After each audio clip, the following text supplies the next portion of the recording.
Well, load shedding at stage 4 will be implemented across the country, we're now told, until further notice. Eskom blaming this on diesel stock challenges. And it comes just days after President Cyril Ramaphosa told the country that the power challenges will not be addressed overnight. Eskom leadership also emphasizing the need to urgently explore renewable energy options. This would, however, take some time, but it would save the country from higher stages of load shedding.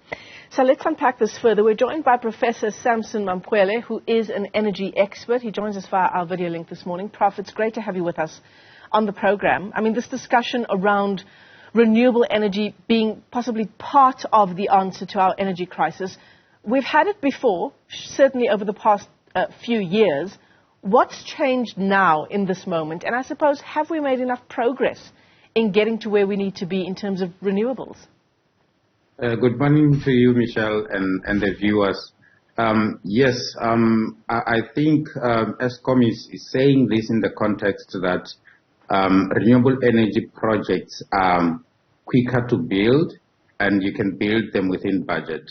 So we're looking at about 24 months to build renewable energy projects, as opposed to thermal power plants that can take forever. So that's the context, and in that context, if we then procure a lot of renewable energy now, we can be able to cushion ourselves from load shedding. Yep. What has been happening is that government has been procuring new generation capacity, but they've been very slow. So they're basically following the problem as opposed to being proactive. So that was the biggest challenge. There was a time where the Integrated Resource Plan 2010 was not properly implemented. Government had to revise the Integrated Resource Plan into the IRP 2019. And we must commend Minister Mantashe. He's been trying so hard to get new generation capacity from renewable energy since the revision of the Integrated Resource Plan 2019. One of the things that can happen is through small-scale embedded generation, we can get new generation capacity much quicker, because that would then mean that people can buy solar panels by themselves and install in their homes, and then that will take a lot of load off the Eskom grid, because then they will be able to generate their own power.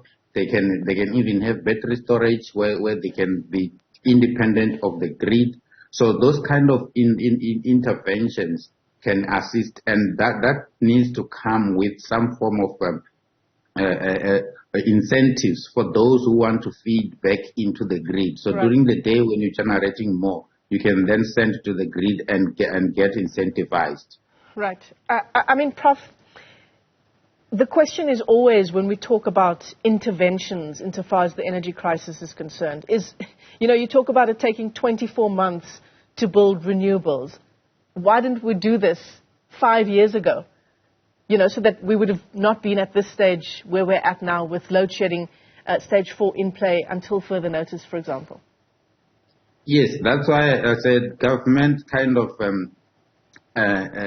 delayed the introduction of new generation capacity, and that happened mainly during around, I think it was between 2014, 2015 to 2017, where we had those 27 projects that were supposed to have been signed, and someone at Eskom refused to sign those projects, and that created some policy uncertainty at that point in time. So when the new administration, the Cyril Ramaphosa administration, came in, they then had to revise the Integrated Resource Plan and then started implementing it. But because the problem has been exacerbating, so to speak. If you look at the biggest challenge with load shedding is the energy availability factor for coal power stations, and that has been going down since 2011. It only improved around 2017 and 2018, but it didn't get to a level where it was in 2010. For instance, in 2010 it was more than 85%. We're sitting now at the energy availability factor. Sometimes it goes down to 59%, sometimes it's at 62%. That's the biggest problem. So because of that, we end up with a shortage of generation capacity, and now it's being exacerbated by external factors now, because South Africa is a net importer of fuel. Now we've got diesel shortages that are now coming into play, and Eskom cannot have enough diesel stock for them to be able to run the open cycle gas turbines to try and assist the system when the system is heavily constrained. Yeah. So those are some of the challenges that we have, but I agree with Eskom that we can ramp up renewable energy both at household level and also with big power plants. And the minister has been trying to bring in new generation capacity.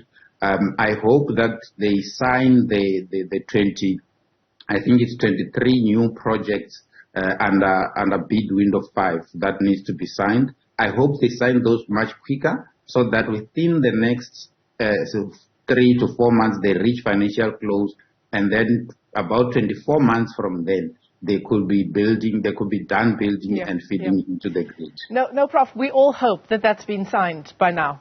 The other issue, of course, is that our coal-fired power stations, those that reach their end of life, and that's in about 15 years' time, they will need to be decommissioned. In fact, it will be illegal to continue operating those coal-fired power stations beyond that time span.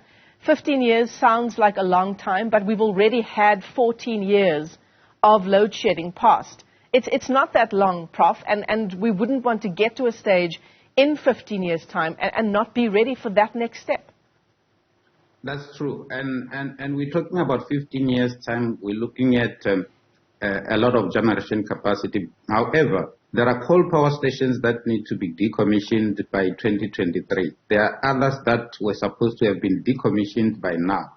A coal power station like Komati is supposed to be decommissioned now, and Eskom is busy looking at turning that site into an example or a pilot of a just energy transition. So decommissioning will happen over time. In the next 14 years or so, we would have decommissioned up to, I think it's about 11,000 megawatts according to the current IRP. But Eskom has projected that it's going to be about 16,000 megawatts. And the IRP is currently being revised by the Department of Energy. We don't know what it will say. It could add on to the decommissioning of the coal fleet, which necessitates the need to bring in new generation capacity as quickly as possible, so that in the next 10 to 14 years, we won't be sitting with the problem of load shedding. The other issue is the President's plan. If you look at the President's plan, it's got very good interventions. If that plan is properly implemented, we are projecting at this point in time that in the next 4 to 5 years we will have more electricity than what South Africa actually needs. Yeah, if all goes according to plan, and that certainly is the hope. Professor Sampson Mamphweli, energy expert, let me thank you for your time this morning.